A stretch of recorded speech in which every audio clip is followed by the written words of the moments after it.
Insights բաժինը հնարավորություն է տալիս վերահսկել համակարգում կատարվող գործողությունները և դուրս բերել ցուցանիշներ, որոնք ցանկանում ենք վերահսկել։ Add item կոճակին սեղմելով կարող ենք ստեղծել նոր report, goal և այս ամբողջը տեղափոխել dashboard։ Report կոճակի վրա սեղմելով կարող ենք դուրս բերել ցուցանիշներ կատարված գործողությունների գործարքների լիդերի մասին։ Օրինակ Activity Performance Report-ը ստեղծելով կարող ենք ստանալ կատարված գործողությունների մասին ինֆորմացիա, ընտրելով կոնկրետ ժամանակահատված և այն աշխատողին, ում գործողությունների մասին ինֆորմացիան ցանկանում ենք ստանալ։ Ներքևում Viewed by հատվածից կարող ենք ընտրել Assign to User և արդյունքում կտեսնենք ըստ աշխատողների կատարված գործողությունները։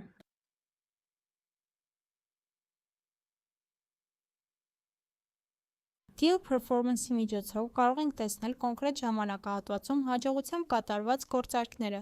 Ընտրելով, որ Deal ստատուսը լինի Won, Viewed by հատվածից կարող ենք ընտրել, որ ցուցանիշը երևա ըստ ամիսների կամ շաբաթների։ Deal Performance Report-ի միջոցով կարող ենք տեսնել նաև lost եղած գործարքների և ցուցանիշով առանձնացնել այդ գործարքների մերժման պատճառները։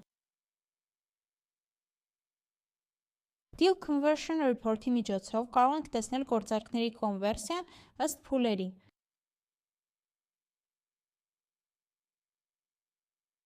Goal-երի միջոցով կարող ենք սահմանել KPI-ներ, օրինակ սահմանել, թե ամսական քանի գործարք պետք է հաջողությամբ կատարել։ Սեղմում ենք Won կոճակի վրա, բացված պատուհանում կարող ենք ընտրել աշխատակցին, նշել համապատասխան որ pipeline-ի համար է անհրաժեշտ սահմանել KPI, նշել ժամանակաշրջանը և սահմանել կամ արժեք կամ քանակ, այնուհետև պահպանել Save կոճակով։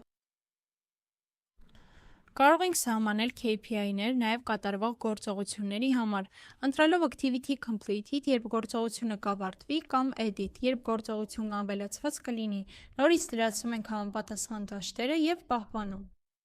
Բոլոր report-ները և goal-երը կարող ենք պահպանել և համակարգել dashboard-ում։ Add item-ով ավելացնում ենք dashboard-ը, համակարգը ավտոմատ առաջարկում է dashboard-ում մի քանի report-ներ և goal-եր։ Այստեղ կարող ենք ավելացնել մեր պատրաստած report-ները, սեղմելով դրանց վրա ձախ հատվածից տեղափոխում ենք dashboard-ի մեջ։ Կարող ենք փոխել dashboard-ի անունը, նշել թե ով կարող է տեսնել, Share կոճակով տարածել, իսկ Export կոճակով ներբեռնել որպես ֆայլ։